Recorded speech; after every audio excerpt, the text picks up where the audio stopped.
everyone, happy to be cooking with you today. We're going to be making chocolate chunk oatmeal raisin cookies. So I've put 2 sticks of butter, I know that's a lot of butter, but it makes a lot of cookies, in with both of the brown sugar and the white sugar, and we're going to cream that together. Often when I make this recipe I use a mixer, but you know, it's more fun when you're working with children to do it by hand and really get them involved in stirring up the ingredients. It's just so fun. So I'm going to cream the sugar and the butter together, and when that's thoroughly mixed in, you're almost there, the butter's really soft, I'm going to add 1 egg at a time so they can get thoroughly mixed in.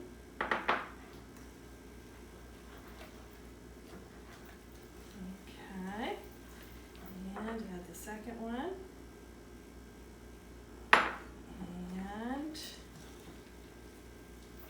we're going to add in as well a little bit of vanilla. There it goes. It smells so good.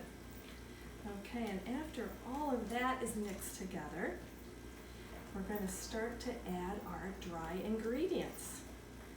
All right, so we are going to add some flour and a little bit of baking soda and a little bit of salt. Okay, and carefully stir that in. All right, and once that's mixed, and don't worry about the ingredients because the recipe will be on the blog as well. So we're gonna mix all of that flour in. The dough is starting to form.